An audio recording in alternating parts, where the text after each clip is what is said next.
Bismillahirrahmanirrahim. Bismillahirrahmanirrahim. Assalamualaikum warahmatullahi wabarakatuh. Waalaikumsalam. Alhamdulillahi rabbil alamin. Wassalatu wassalamu ala ashrafil anbiya'i wal mursalin wa ala alihi wa sahbihi ajma'in wa ba'd.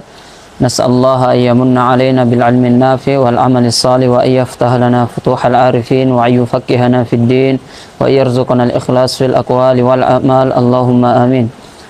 Insyaallah kita lanjutkan kajian kitab Ayyuhal Walad lil Imam Al-Ghazali rahimahullahu taala rahmatal abrar.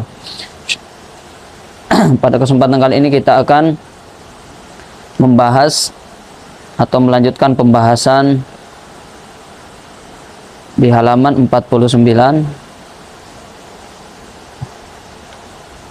yang berjudul ilmu tanpa amal adalah suatu kegilaan, sedangkan amal tanpa ilmu tidak akan bermakna. Kita bacakan. Qala al-musannif rahimahullahu taala, ayyuhal walad, al-ilmu bila amalin jununun, bahwasanya ilmu tanpa amal adalah suatu kegilaan, wal amalu bi ghairi ilmin la yakunu, dan sungguhnya amal jikalau tidak berlandaskan dengan ilmu maka tidak ada maknanya. Wa'lam, dan ketahuilah, anna ilman, bahwa sesungguhnya suatu ilmu, la yub'idukal yawma anil ma'asi, bahwasanya suatu ilmu yang tidak menjauhkan kita dari maksiat di hari ini, wala yahmiluka 'ala ta'ah, dan ilmu itu tidak menjadikan kita dan mendorong kita, menyemangati kita untuk melaksanakan ketaatan, lan yub'idaka ghadan an nari jahannam, maka ilmu itu tidak akan menjauhkan kita atau menjauhkan kamu daripada api neraka. Wa idza lam ta'malil yaum, dan apabila engkau tidak beramal atau mengamalkan ilmumu di hari ini, walam taddarakil ayyamal madiyata taqulu ghadan yaumal qiyamah, jika engkau tidak mengamalkan ilmumu hari ini dan tidak memperbaiki masa lalumu, kelak pada hari kiamat engkau akan berkata, farji'na na'mal salihan, ya Allah kembalikanlah kami ke kehidupan dunia untuk beramal soleh. Fayuqalu, maka dikatakan kepadanya, ya ahmak, wahai orang yang ahmak, wahai orang yang bodoh, wahai orang yang dungu, anta min huna kataji'u, bukankah engkau datang dari sana. Nah, pertemuan yang lalu kita sudah membahas al-ilmu bila amalin jununun wal amalu bi ghairi ilmin la yakunu. Nah, bahwasanya ilmu yang tidak diamalkan suatu bentuk dari kegilaan, dan sungguhnya amalan yang tidak berlandaskan ilmu maka tidak ada maknanya sama sekali, artinya tidak akan diterima oleh Allah Subhanahu wa taala. Nah, maka selayaknya kita menggabungkan antara ilmu dan amal. Nah, siratal ladzina an'amta alaihim ghairil maghdubi alaihim waladdallin. Sekarang kita lanjutkan di halaman ke-50. Nah, dikatakan di sini wa'lam, ketahuilah, anna ilman, bahwasanya ilmu, la yub'idukal yauma 'anil ma'asi, ilmu yang kita tuntut di hari ini, kalau ilmu itu tidak menjadikan kita menjauhi maksiat.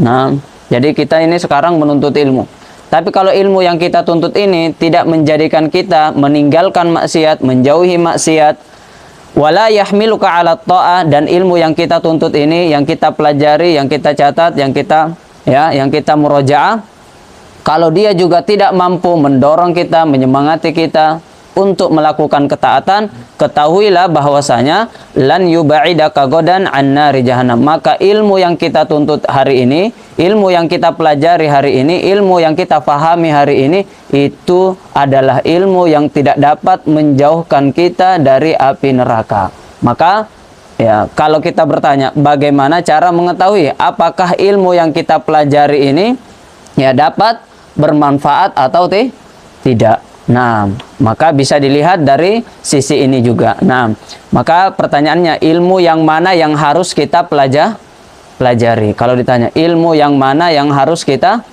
fokuskan, ilmu yang mana yang harus kita tuntut, maka jawabannya adalah ilmu yang mengantarkan kita kepada kesuksesan sejati. Nah, jadi pertanyaannya apa? ilmu apa yang kita harus pelajari, ilmu apa yang kita harus fokus di situ adalah ilmu yang mengantarkan kita kepada kesuksesan yang sesungguhnya atau kesuksesan yang sejati. Sekarang pertanyaan kedua, apa itu kesuksesan yang sejati?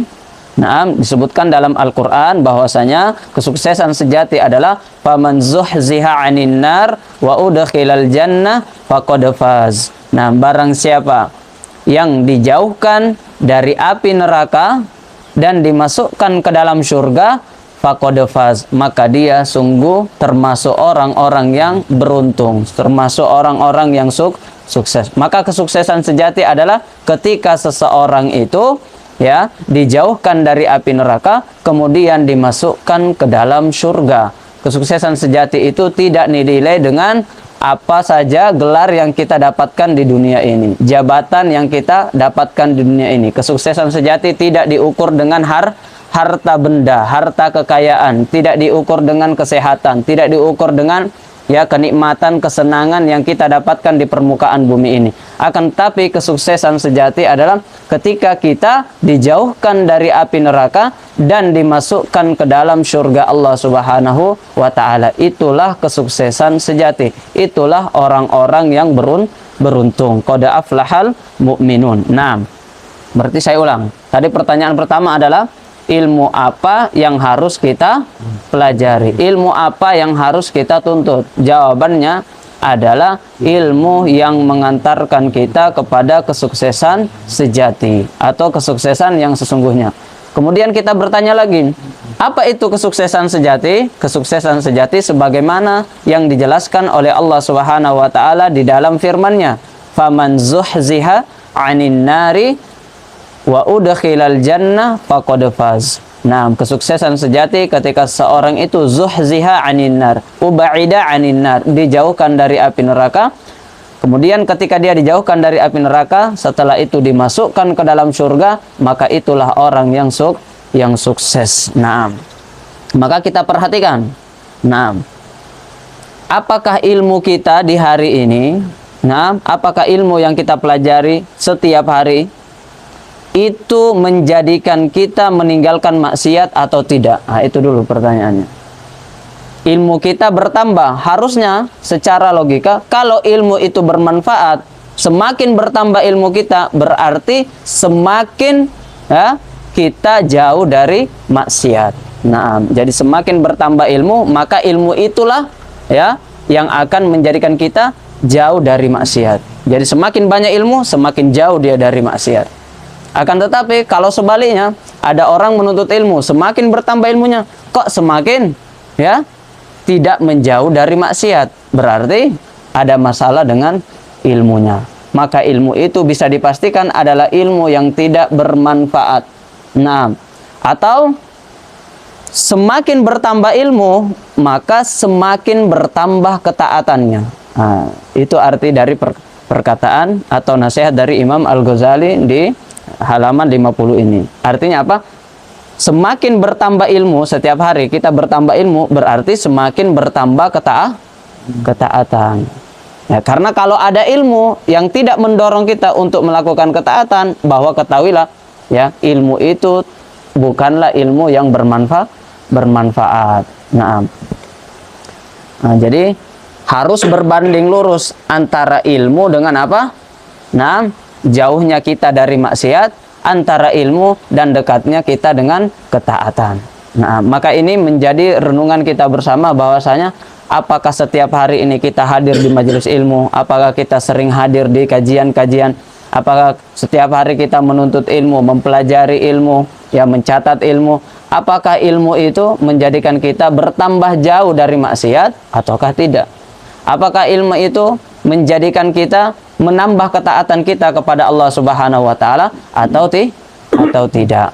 Kalau ilmu itu menjadikan kita jauh dari maksiat dan menambah ketaatan kita kepada Allah Subhanahu wa Ta'ala, maka bisa dipastikan ilmu itu akan menjauhkan kita juga dari api neraka. Ilmu yang menjauhkan kita di dunia ini, ilmu yang menjauhkan kita dari maksiat, itu artinya nanti di hari kiamat akan menjauhkan kita dari api neraka. Ilmu yang menjadikan kita melakukan ketaatan kepada Allah Subhanahu wa taala di dunia ini, itu artinya ilmu itu nanti di hari kiamat akan memasukkan kita ke dalam surganya Allah Subhanahu wa taala. Man salaka tariqan yaltamisu fihi ilman sahalallahu lahu bihi tariqan ilal jannah. Artinya apa? Ya, sungguhnya orang yang keluar menuntut ilmu, orang yang menuntut ilmu, sungguhnya dia sedang berjalan menuju surga. Apa maksudnya dia berjalan menuju surga? Maksudnya adalah ketika orang menuntut ilmu, semakin banyak ilmunya, ilmunya itu akan menjadikan dia semakin menambah ketakutannya kepada Allah Subhanahu wa taala. Itu artinya berjalan menuju surga. Jadi apa hubungan ilmu dengan surga? Hubungannya bisa dilihat di dunia ini.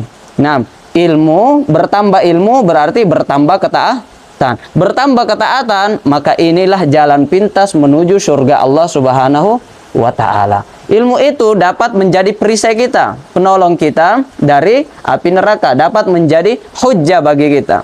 Nah, menjadi penolong bagi kita di hadapan Allah.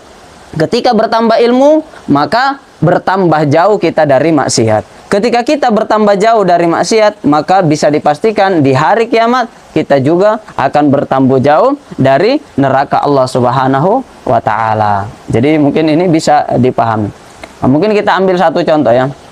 Nah, jadi kalau ada sholat, ya, ada sholat yang tidak menyelesaikan masalah kita di dunia ini, berarti kemungkinan besar sholat yang kita lakukan itu tidak mampu menyelesaikan masalah kita di hari kiamat. Ya, seperti itu saja.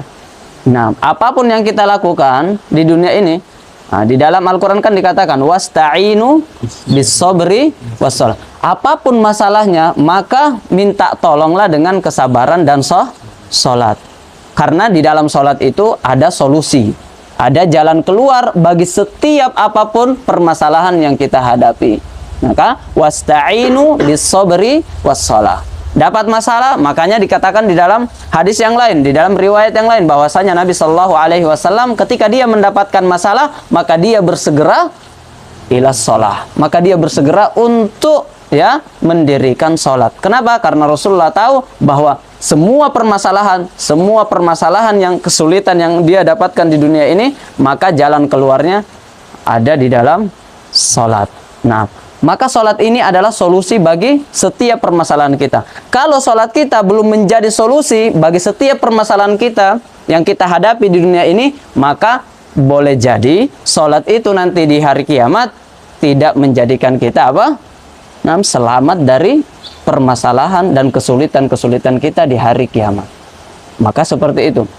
Ya, sama tadi dengan ilmu. Kalau ilmu itu tidak menjadikan kita jauh dari maksiat, berarti nanti di hari kiamat ilmu itu tidak akan menjauhkan kita dari api neraka. Kalau ilmu di dunia ini tidak menjadikan kita menambah ketaatan kita kepada Allah, ketakutan kita, kedekatan kita, taqarrub kita kepada Allah Subhanahu wa taala, ya, itu pertanda ilmu yang kita tuntut ini di hari kiamat tidak menjadi penolong bagi kita, ya. Nah, kemudian di sini dikatakan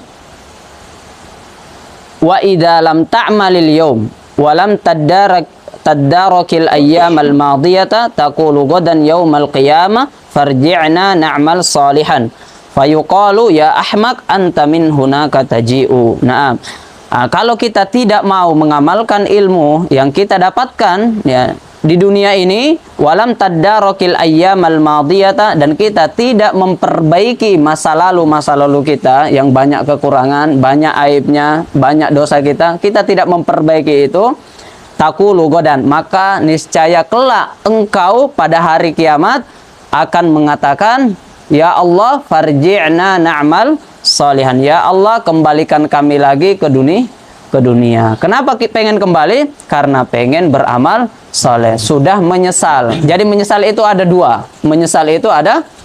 An-nadamatu itu ada dua. Menyesal yang pertama itu menyesal sebelum kematian, sebelum kita meninggalkan dunia. Nah, kemudian penyesalan yang kedua adalah penyesalan setelah kita meninggalkan dunia. Jadi yang pertama sebelum meninggalkan dunia, yang kedua adalah penyesalan setelah meninggalkan dunia. Penyesalan yang pertama ini namanya taubat. Kalau ada orang menyesal tapi belum meninggalkan dunia, itu namanya taubat, dan itu bagus. Nah, tapi kalau penyesalannya setelah meninggalkan dunia, maka ini adalah kehancuran dan kebinasaan. Nah, dia akan meminta lagi kembali, farji'na na'mal solihan, ya Allah kami menyesal dahulu ketika kami hidup, diberikan usia, diberikan kesehatan, diberikan umur, diberikan nikmat yang tidak terhingga, kami tidak menggunakan nikmat-nikmat yang Engkau berikan itu, yang tidak terhingga itu, yang luar biasa itu, untuk beribadah, untuk menghamba kepada Engkau. Maka kembalikanlah kami lagi ke dunia. Tapi apa jawabannya? Fayuqalu, dikatakan kepadanya, wahai Ahmad, naam anta min hunaka taji'u. Apa artinya? Wahai orang yang dongu, wahai orang yang bodoh, bukankah engkau berasal dari dunia? Nah, maka ini tidak bisa diterima lagi. Farji'na na'mal sholihan ini tidak ada, ya, tidak ada kesempatan yang kedua. Berarti tadi kita ulang, penyesalan itu ada dua. Penyesalan sebelum meninggalkan dunia itu namanya taubat. Dan penyesalan itu, ya, menghapuskan dosa-dosa. Tapi kalau penyesalannya setelah meninggalkan dunia, maka itu adalah, ya, musibah. Itu adalah kebinasaan. Itu adalah kehancuran, karena Allah tidak mungkin mengembalikan kita lagi ke dunia. Nah, maka sesuatu yang paling kita takutkan adalah ketika kita itu senantiasa dan sering menunda-nunda taubat kita. Nah, hingga akhirnya kita tertidur dan tidak terbangun lagi. Ketika tidak terbangun lagi, barulah meminta, farji'na na'mal sholihan. Ketika malakul maut datang, barulah meminta, laula akhortani ila ajalin qarib fa asaddaqu wa akum minas sholihin. Ya Allah, akhirkan lagi ajalku, ya, saya ingin bersedekah dan beramal saleh. Rabbirji'un la'alli a'malu salihan fima taraktu. Ya Allah, kembalikan lagi saya, ya, saya akan beramal soleh, saya akan memperbaiki, ya, amal-amal saya ketika saya di dunia. Tapi Allah Subhanahu wa taala tidak akan mengembalikan, ya, seorang yang sudah meninggal dunia untuk kembali ke dunia. Kenapa? Karena ad-dunya amalun bila hisab. Karena dunia ini adalah tempat beramal, bukan tempat untuk hisab. Sedangkan al-akhirah hisabun bila amal. Kampung akhirat itu, ya, adalah tempat pembalasan atas apa yang kita lakukan di dunia, bukan lagi tempat untuk beramal. Maka tidak bisa. Maka jangan kita balik di dunia, kita mau balasannya.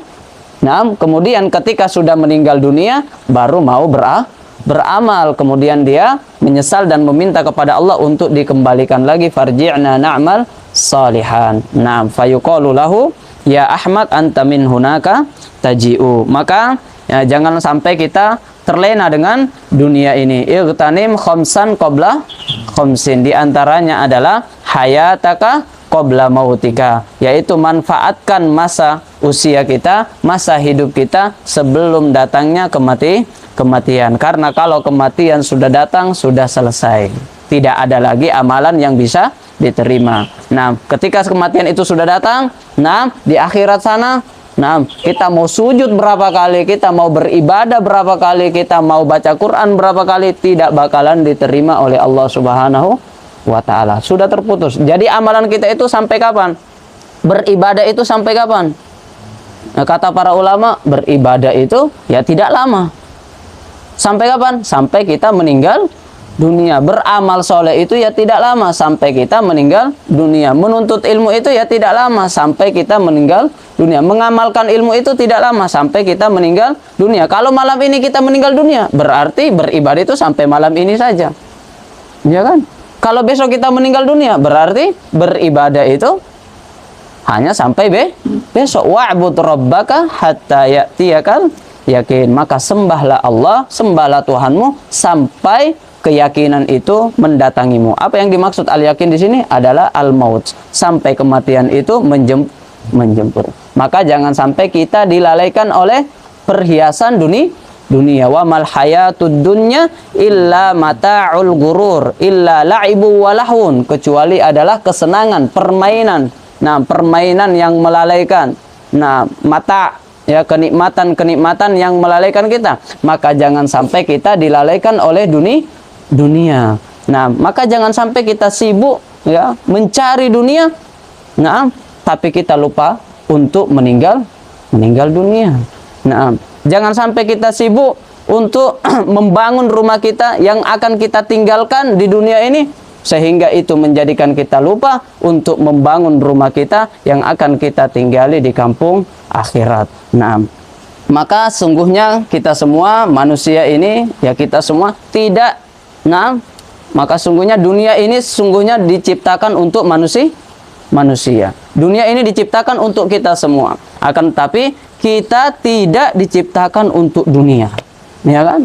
Kita tidak diciptakan untuk dunia. Maka jangan mengejar dunia. Kita hanya diciptakan di dunia ini hanya untuk wa ma khalaqtul jinna wal insa illa liya'budun. Hanya untuk mengabdi, menghamba, beribadah, beramal soleh. Naam, kepada Allah Subhanahu wa ta'ala mukhlishina lahuddin, dengan amalan-amalan yang ikhlas. Nah, itu tujuan kita, ya, diciptakan di permukaan bumi ini. Maka, ya, kenikmatan-kenikmatan, kesenangan-kesenangan, kekayaan-kekayaan, jabatan-jabatan, semua kenikmatan dan kesenangan yang ada di dunia ini, maka itu tidak menandakan kemuliaan sama sekalipun. Ya, itu bukan bertanda, ya, kemuliaan. Kesenangan, ya, kesenangan dan kenikmatan, kekayaan, jabatan, semua itu adalah selama itu di dunia, maka itu adalah pada hakikatnya adalah ujian. Ujian bagi kita, siapa yang mampu bersyukur dengan kenikmatan itu dan siapa yang tidak. Nah, begitu pula dengan sebaliknya. Semua musibah, semua kesulitan, semua bencana, semua ujian, nah, kefakiran dan semuanya, nah, rasa sakit, semua itu pada hakikatnya bukanlah azab ketika itu di dunia. Pada hakikatnya semua itu juga adalah ujian. Allah ingin menguji kita, siapa di antara hambanya, siapa di antara kita yang mampu berbaik sangka kepada Allah dan siapa yang tidak. Siapa di antara hambanya yang mampu bersabar atas setiap ujian-ujian yang menimpanya dan siapa yang tidak mampu bersabar. Maka kenikmatan ataupun musibah yang kita dapatkan itu tidak menandakan kemuliaan ataupun kehinaan. Akan tapi semua itu adalah sifatnya ujian. Pada hakikatnya bersifat ujian. Nah, ujian bagi kita, siapa yang mau bersyukur atas nikmat-nikmat yang didapatkannya dan siapa yang mau bersabar atas setiap musibah yang menimpanya. Nah, jadi kesimpulannya apa tadi? Jangan sampai kita mengejar dunia yang fana ini, kemudian kita menjadi lupa untuk kembali ke kampung akhirat. Maka itulah di antara hikmahnya, kata para ulama, kenapa Nabi Adam itu, kenapa Nabi Adam itu diciptakan di surga dulu.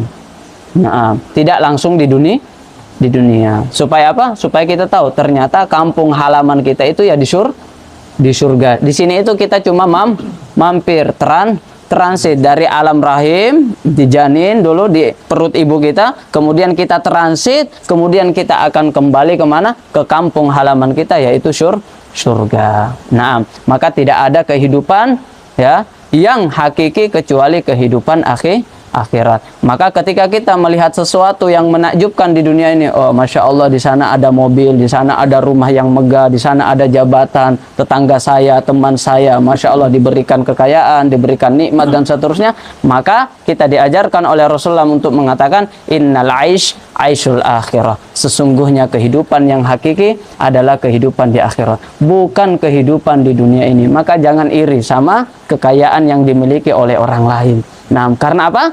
Karena kekayaan dan kehidupan yang hakiki bukanlah di dunia, akan tapi innal aisyul akhirah. Tetapi kekayaan yang kehidupan yang hakiki adalah kehidupan di kampung akhirat, bukan di dunia. Maka tidak usah sedih.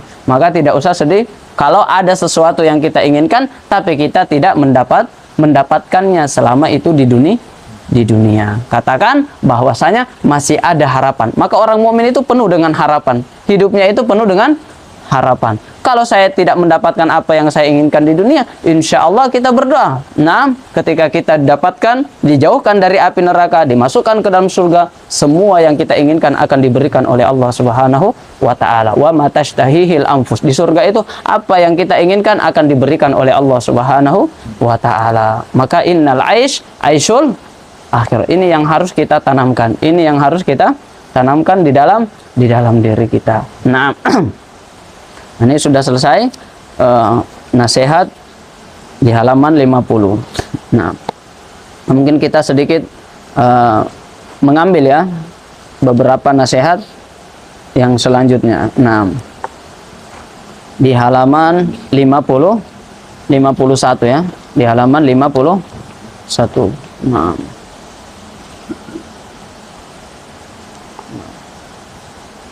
dikatakan di sini, qala al-musannif rahimahullahu taala, ayyuhal walad ij'alil himmata fir ruhi wal hazimata fin nafsi wal mauta fil badani li'anna manzilakal qabr wa ahlul maqabir yantazirunaka fi kulli lahzatin mata tasilu ilaihim iyyaka summa iyyaka au iyyaka an tasila ilaihim bila zadin. Wa qala Abu Bakrin As-Siddiq radhiyallahu anhu, hadhil ajsad qafasut tuyur wa istablud dawabi fatafakkar fi nafsika min ayyihima anta.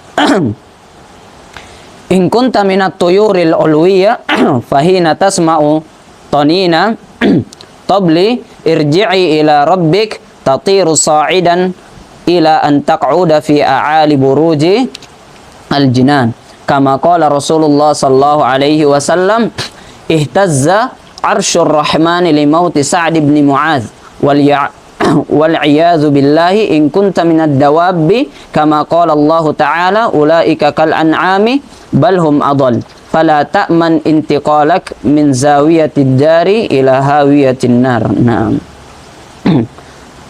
Maka di sini dikatakan, kita baca dulu satu-satu. Ij'alil himma firruh. Maka letakkanlah cita-citamu, naam, cita-citamu yang begitu tinggi, firruh, naam, di dalam ruhmu. Naam, wal hazimata fin nafsi. Naam, dan kekalahan dalam nafsu, dan letakkanlah, naam, kekalahan dalam nafsumu, atau hendaklah engkau mengalahkan nafsumu, menundukkan hawa nafsumu. Naam, wal mauta fil badani. Naam, dan kematian pada badanmu. Li'anna manzilakal qabr, karena tempat akhirmu di dalam kuburan, karena rumah terakhirmu adalah kuburan. Wa ahlul maqabir yantazirunaka fi kulli lahzatin mata tasilu ilaihim, dan sungguhnya para penghuni kubur sedang menantimu, sedang menunggu kalian. Naam, kapan engkau sampai kepadanya atau menyusul mereka. Iyyaka antasila ilaihim bilazat, maka jangan sampai, waspadalah engkau, jangan sampai engkau menyusul mereka tanpa membawa bekal apapun. Qala Abu Bakrin As-Siddiq radhiyallahu anhu. Nah, sahabat mulia Abu Bakar As-Siddiq radhiyallahu anhu berkata, hadhil ajsad, tubuh kita, badan kita ini, imma qafasut tuyuri, nah, dia satu di antara dua, ya, yaitu apa? Qafasut tuyuri au istablu ad-dawabi. Dia adalah sangkar burung atau dia adalah kandang bagi hewan binatang ternak. Naam. Fatafakkar fi nafsika min ayyihima anta. Maka fikirkanlah, renungkanlah tentang dirimu termasuk yang manakah engkau dari kedua hal itu. In kunta minat tuyuril ulwiyah, kalau engkau termasuk burung-burung yang terbang tinggi, fahina tasma'u tanina tabli irji'i ila rabbik, maka sungguhnya tatkala engkau mendengar degungan genderung, kembalilah kamu kepada Rabbmu. Irji'i ila rabbik tatiru sa'idan ila an taq'uda fi a'ali burujil jinan, maka engkau akan terbang tinggi hingga bersimpu di ketinggian surga.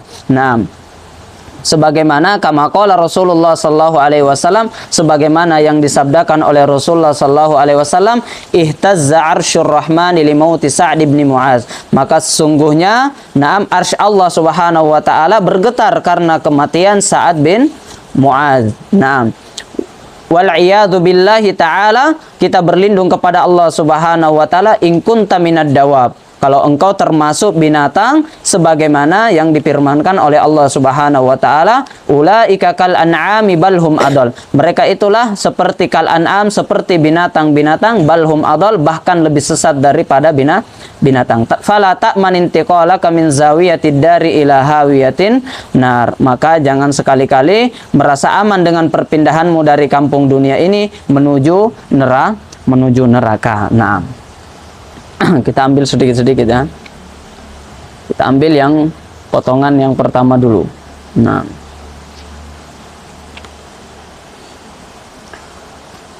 yang pertama adalah di sini dikatakan ij'alil himmata firruh. Nah, apa artinya? Judulnya apa di sini? Ilmu tidak akan bisa diraih kecuali dengan cita-cita yang luhur di dalam ruh.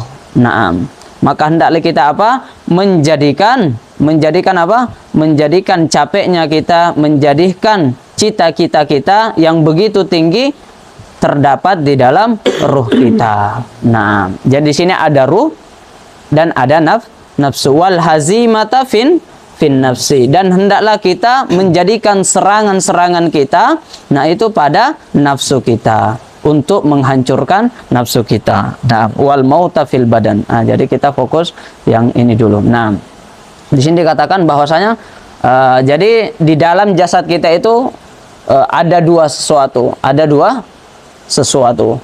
ada ruh dan ada nafsu.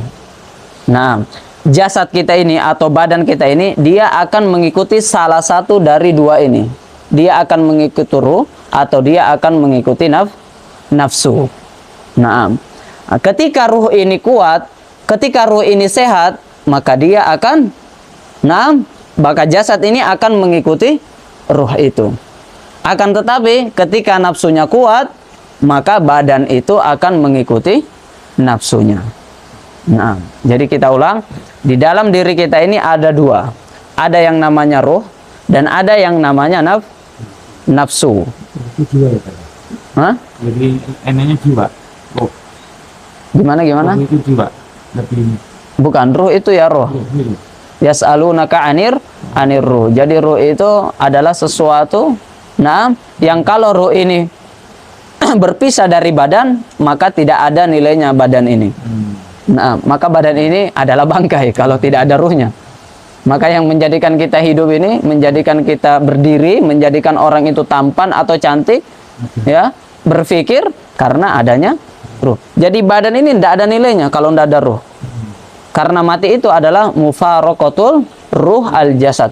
Ketika ruh itu meninggalkan jasad, itu artinya inna lillahi wa inna ilaihi rajiun. Ketika ruh ini sudah keluar meninggalkan jasad, itu sudah selesai. Badan ini 24 jam sudah menjadi bangkai, santapan cacing tanah. Nah, akan meletus, akan hancur karena sudah tidak ada ruhnya. Jadi yang membedakan itu, kok bisa badan seseorang itu sebelum meninggal biasa-biasa saja kan? Tidak menjadi bangkai, tidak hancur, berfungsi semua. Yang menjadikan berfungsi itu apa? Karena di dalam badan itu ada ruh. Ketika ruh itu pergi meninggalkan badan ini, maka sudah, badan ini tidak ada nilainya sama sekali. Tidak ada nilainya sama sekali.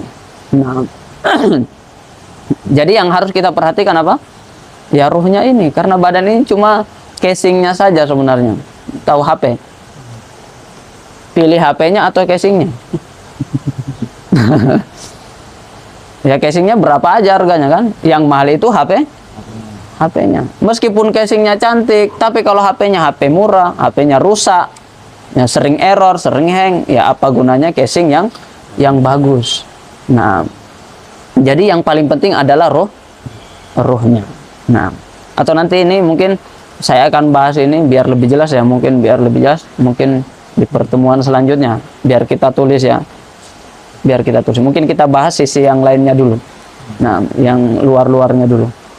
Nah, ingatkan ya, pekan depan insya Allah kita akan tulis ya. Kita akan bagi biar lebih ini. Soalnya kalau ngomong doang kayaknya rasanya kurang nyambung. Jadi sini kita membahas saja secara secara umum dulu, secara umum. Insya Allah pekan depan kita bahas secara terperinci dan kita akan tuliskan insya Allah. Nah, jadi di sini dikatakan ij'alil himmata firruh. Apa artinya? Bahwasanya cita-cita kita itu adalah bagaimana kita menjadikan ruh kita ini sehat. Jadikan cita-cita tertinggi kita bagaimana kita itu menjadikan ruh kita itu adalah ruh yang kuat. Itu maksudnya. Nah, bukan menjadikan badan kita sehat. Itu bagus, tapi itu bukan cita-cita tertinggi. Nah, jadi kalau ditanya apa cita-cita tertinggi, maka jadikan bagaimana kita menjaga ruh kita supaya ruh kita ini menjadi ruh yang sehat. Bagaimana kita melatih ruh kita supaya ruh kita ini menjadi ruh yang kuat. Itu yang dimaksud dengan ij'alil himmata firruh. Kemudian yang kedua, wal hazimata fin nafsi. Nah, jadikanlah serangan-serangan kita itu, kemenangan-kemenangan kita itu terhadap nafsu kita. Li'anna nafs la'ammaratun bisu. Karena nafsu itu ya senantiasa memerintahkan dan mengajak kita untuk berbuat keburukan. La'ammaratun bisu. Nah. Maka bisa dikatakan setiap keinginan kita yang tidak ada kaitannya dengan Allah Subhanahu wa taala dan setiap keinginan kita yang tidak ada kaitannya sama sekali dengan kampung akhirat, maka bisa kita katakan bahwa sesuatu itu, bahwa keinginan itu adalah keinginan hawa nafsu. Bahwa sesuatu itu adalah keinginan hawa nafsu. Jadi semua keinginan kita, kalau itu bukan untuk mendekatkan diri kita kepada Allah Subhanahu wa taala dan tidak ada kaitannya dengan surga Allah Subhanahu wa taala, kampung akhirat, maka bisa kita katakan itulah hawa nafsu. Nah, maka hawa nafsu ini dikatakan dia adalah belenggu, tahu belenggu? Ya, rantai, belenggu bagi apa? Belenggu bagi ruh. Hawa nafsu ini adalah belenggu bagi ruh. Nah, saat ruh ini bebas dari belenggunya, bebas dari hawa nafsu, maka insya Allah ruh itu akan menjadi ruh yang akan bahagia. Nah, kenapa? Karena dia bebas. Orang kalau dibelenggu bahagia atau tidak? Tidak bahagia. Tapi ketika rantainya itu dilepas dan dia bebas, maka insya Allah dia akan bahagia. Maka bagaimana cara menjadikan supaya ruh kita ini bahagia? Nah, maka bebaskan ruh kita dari belenggu hawa nafsu. Karena kenapa? Karena hawa nafsu itu adalah belenggu atau rantai yang merantai ruh kita. Nah, ketika ruh kita ini terantai dengan hawa nafsu, maka ketika itu seorang itu sulit untuk mensyukuri nikmat Allah, sulit untuk merasakan kebahagiaan yang hakiki. Nah, wal mauta fil badan. Nah, jadi wal mauta fil badan li'anna manzilakal qabr. Jadikan ya badan kita ini adalah jadikan kematianmu terletak pada badanmu. Li'anna manzilakal qabr, karena rumah terakhir kita adalah kuburan.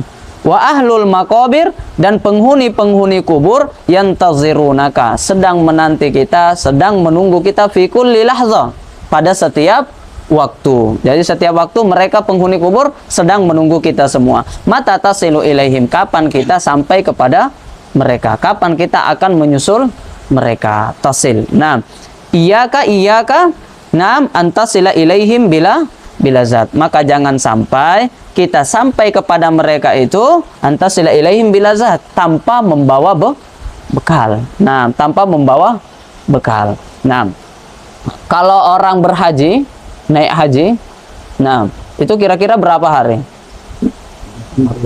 Sekitar 40 hari. Nah, atau sebulan lebih. Nah, untuk 40 hari itu seseorang itu persiapannya berapa? Bekalnya apa? Mempersiapkannya, ada orang yang sebelum ya dia haji, dia mempersiapkan, dia menabung, dia mengumpulkan hartanya, dia mengumpulkan bekalnya selama puluhan tahun. Ya kan? Ada yang 20 tahun, ada yang 30 tahun, ada yang 40 tahun. 40 tahun mereka mengumpulkan bekalnya untuk apa? untuk perjalanan 40 jalan 40 hari. Maka orang itu tidak waras ketika dia mau berjalan ke kampung akhirat, menuju kampung akhirat, yang dimana kampung akhirat itu ribuan tahun lamanya perjalanannya, sedangkan dia tidak membawa bekal. Maka apa yang kita siapkan? Bekal apa yang kita siapkan? Bukanlah bekal, sebaik-baik bekal bukanlah apa? Bukanlah mobil. Sebaik-baik bekal untuk berjalan ke kampung akhirat bukanlah rumah. Sebaik-baik bekal bukanlah jabatan. Semua ini adalah bukan sebaik-baik bekal. Tapi apa sebaik-baik bekal? Wa tazawwadu fa inna khairaz zadi taqwa. Tetapi sebaik-baik bekal yang akan mengantarkan kita ke kampung akhirat adalah ketakwaan. Bukan apa? Bukan kain kafan. Bukan kain kafan yang mahal. Bukan juga kuburan yang apa? Yang di keramik. Bukan itu. Tapi sebaik-baik bekal adalah apa? Adalah ketakwaan. Inilah yang harus kita siapkan. Inilah yang harus kita siapkan. Jangan sampai kita menyesal.